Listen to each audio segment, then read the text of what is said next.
What's up, everyone? This is Nate, and I am back with another Out of the Theater review. Now, this week, I am reviewing Aquaman and the Lost Kingdom. I think that's the name of it, Aquaman and the Lost Kingdom. And I'm going to go ahead and give you my 2 cents. I'm going to give you a little brief thoughts on the original Aquaman, and then I will give you my review of the new one. But before I do, please consider subscribing to the channel if you're not already. Hit the bell icon, that way you get notified every time new videos drop. And if you could give me a thumbs up down below if this is a movie you're looking forward to, or even if it's not. And leave me a comment if you saw it, if you liked it, if you disliked it, if you agree, if you disagree. Whatever your thoughts are, I want to know. So as far as Aquaman goes, the first movie, I enjoy. I think it's good. I like James Wan's direction in it. I love the way it looks. Very vibrant, colorful. It's a weird character. No matter what anyone says, underwater superhero who can like talk to fish, and there's all underwater stuff. I'm not a huge fan of underwater stuff, but I liked that movie. I thought it was a good fun. One of the better DC movies in my opinion, overall. I was looking forward to this. James Wan is back. Jason Momoa is back. But pretty much the whole cast is back. I gotta say, kind of disappointed. As far as the positives, I think Jason Momoa is still really good as Arthur Curry. Aquaman, I think he's fine in the role. I like him. I kind of like the personality he does. It seems like it's just him as Aquaman.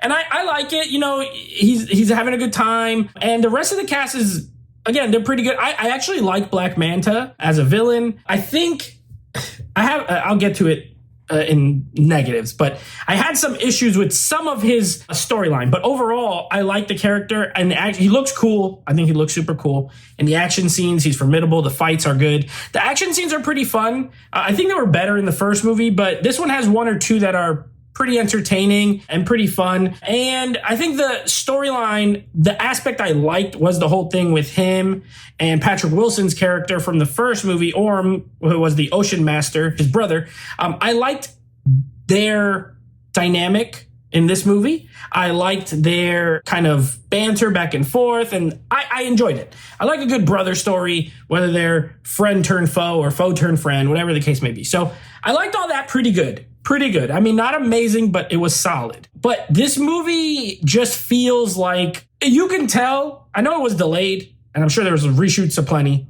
You could tell, it just felt like, I know Amber Heard, so as far as Amber Heard goes, her character was way more prominent in the first movie. And in this movie, it felt like she would have been or should have been more prominent than she was. She's not in a lot of scenes. She's sprinkled throughout the movie. But honestly, out of the movie, as far as personal life aside, it just felt like that character should have had more to do in this storyline and really didn't. She has a couple of moments where she's using her powers and stuff. It's okay. Not as much as the first movie. Again, not as prominent.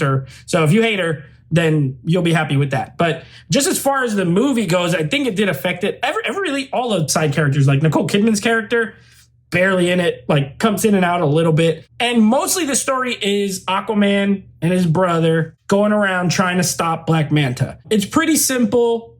I like the storyline in the first movie way better. This felt a lot like, I don't know how to describe it. This suffered from like sequelitis, okay? You know that thing where a movie comes out and it's a certain way, whether good or whether you like it or not, like let's just say good movie comes out and everyone's like, oh man, can't wait for part 2. And then part 2 comes out and then it's just like bigger, louder, and dumber. That's this movie.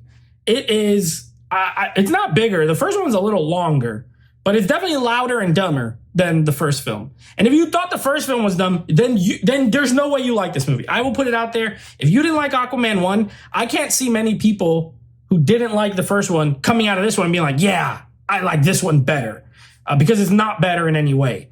I wouldn't say it's like significantly worse, but it's not as good. I find it moderately entertaining. I chuckled. Some of the jokes were okay. Some of the one-liners were bad, though. A lot more cheesy dialogue than the first movie, and the first movie had some cheese in it, definitely. Like, there was a certain campiness to the first film that this one, I wouldn't call it campy. It's just cheesy. It's a lot cheesier. And James Wan's direction it's fine, but I thought it was a step back. He did get to do some horror stuff in the first movie with the trench scene where it's all raining and those monsters. And there's one or two scenes in here where you could tell he's like, it's kind of dark and it has this horror. Also, they snuck in there. I heard it. They snuck in the flash. This guy takes a photo and it sounds just like the camera from Texas Chainsaw Massacre. So that was pretty cool. Maybe he's a fan. I don't know. But it was pretty neat to hear that. Other than that, I mean, it's just okay. It's just okay. I didn't hate it as much as it seems like a lot of people are really hating it. I did not hate the movie. I just think it's not as good as the first, and I like the first a lot. As far as DC sequels go, this is better than Wonder Woman 84. This is better than Shazam 2. It's not better than the Suicide Squad. I don't know. It ranks maybe if you're doing like a hierarchy towards the middle for me, this film would kind of fall like towards the middle. But I wouldn't say, I mean, it's a little disappointing, but knowing what's going on with DC and Warner Brothers and how they're rebooting the whole thing anyway, that really affects these movies and how you watch them because they're irrelevant. Like there will be no continuation. There will be no Jason Momoa moving forward. It does take a little bit of the wind out of the sails, but just as its own movie, it's an okay sequel. I don't get the hate. It is definitely stupid at times, but it's entertaining enough. It's entertaining enough. I'm not going to give it a really high score because I don't think it's a great movie. I will give it just barely a passing grade. For me, a passing grade, 6 out of 10. For me, anything over 5, it's passing. And then the higher you get, obviously, the better it is. But this just passes the mark for me. It's not quite mediocre. It's just above mediocre. It's decent. It's decent. But it's definitely stupid. So again, if you like the first movie, I think you'll have a little more tolerance for this one. If you did not like Aquaman 1, I do not think you will like this movie. I'm just going to say that right now. So anyway, that is my review for Aquaman and the Lost Kingdom. I will be back next week with another Out of the Theater review. I think I will be seeing The Color Purple. So that'll be my last review out of the theater for 2023. Excuse me. And then we got January right around the corner and I'll start some new movies. Until then, take it easy.